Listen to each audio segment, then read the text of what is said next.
Salam, mari kita bersatu di dalam doa. Sebelum kita mendengar firman Tuhan, mari kita tunduk kepala dan kita berdoa.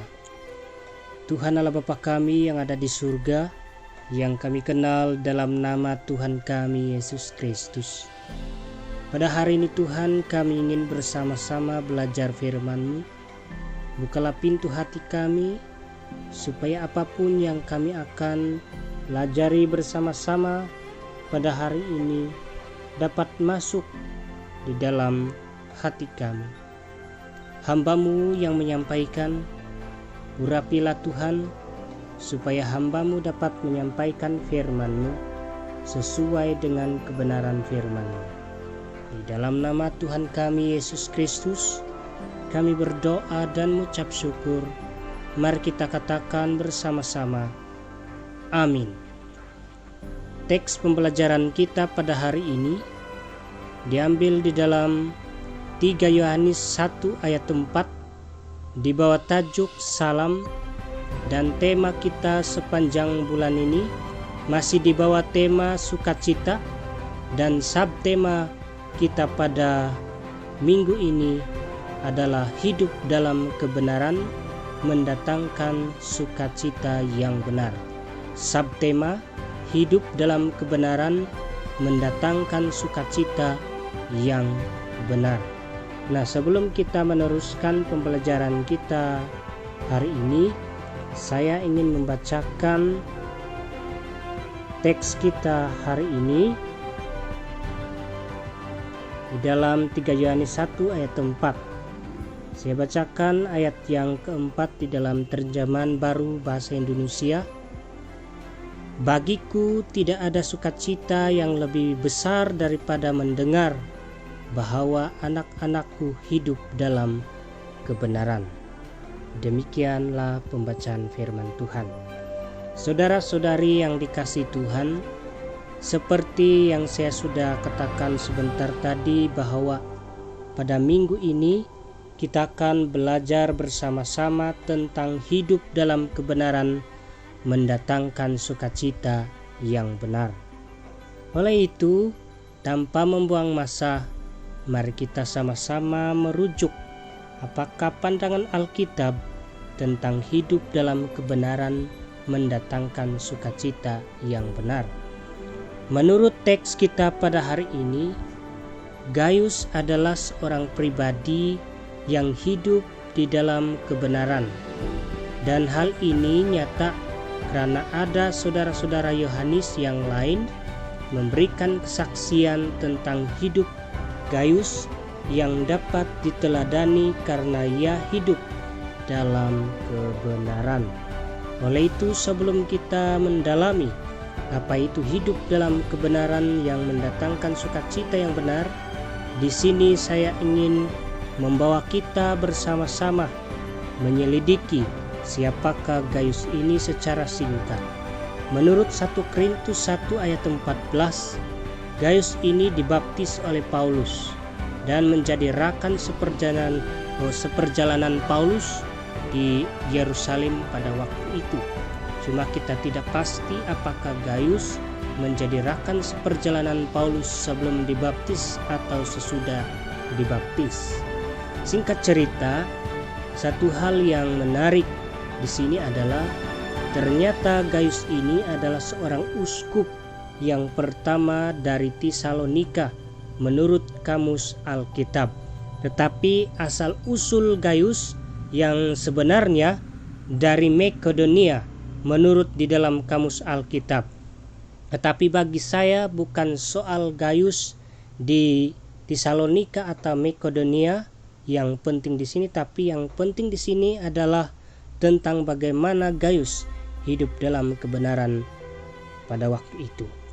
Gaius hidup dalam kebenaran bukan karena dia yang menyatakan dia itu benar, tetapi ada beberapa saudara Yohanes yang memberikan kesaksian tentang hidup Gaius.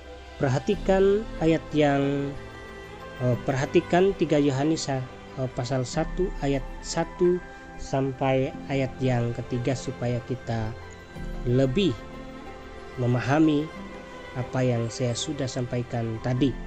Di dalam teks ini ada dinyatakan tentang kesaksian dan pujian bagi Gaius yang hidup dalam kebenaran. Dan yang menarik di sini menurut saya adalah tentang Gaius yang hidup dalam kebenaran, sehingga Yohanes sendiri merasa bangga kepada Gaius yang diceritakan oleh saudara-saudaranya kepada Yohanes. Perhatikan ayat yang keempat. Bagiku tidak ada sukacita yang lebih besar daripada mendengar bahwa anak-anakku hidup dalam kebenaran, kata Yohanes. Siapakah yang dimaksudkan oleh Yohanes anak-anakku di sini? Kalau kita rujuk ayat sebelum, anak-anakku yang dimaksudkan oleh Yohanes di sini adalah Gaius sendiri dan orang-orang percaya yang dilayani oleh Gaius. Nah, sepanjang penjelasan saya sebentar tadi secara singkat, saya selalu menyentuh soal kebenaran. Apa itu kebenaran? Menurut Kamus Alkitab, kebenaran itu berasal dari akar kata benar atau adil. Yang benar dan adil itu cuma Allah, dan jalan kebenaran itu adalah Yesus itu sendiri. Kita boleh rujuk Yohanes 14 ayat yang ke-6. Jadi kalau cuma Allah yang benar, mengapakah Gaius dinyatakan oleh Yohanes hidup dalam kebenaran? Perhatikan penjelasan saya.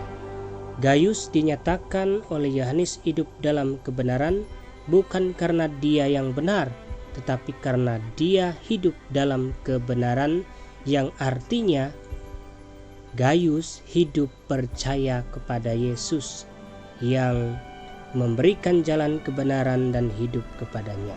Jadi ingatlah, tiada satupun manusia yang benar di dunia ini, sebab kita hanya dibenarkan karena iman kita kepada Yesus. Jadi yang mendatangkan sukacita yang benar adalah ketika kita hidup dalam kebenaran atau hidup di dalam Tuhan Yesus. Jadi ingatlah, tanpa kita hidup dalam kebenaran atau hidup di dalam Yesus, tiada sukacita yang lebih benar selain daripada kita hidup benar di dalam Yesus Kristus.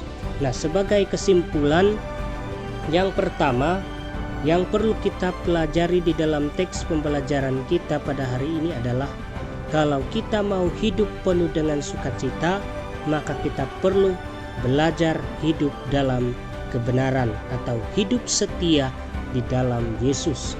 Kedua, tidak ada sukacita yang benar di dunia ini selain dari kita hidup benar di hadapan Tuhan.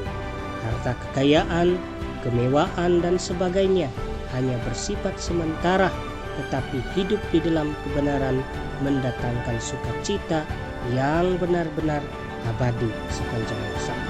Oleh itu, saya bukan membantah atau menyindir orang-orang yang kaya atau yang berada. Saya hanya sekedar menjelaskan bahwa firman Tuhanlah yang mendatangkan sukacita yang benar dan abadi selamanya. Jadi silakan menjadi orang kaya dan sebagainya.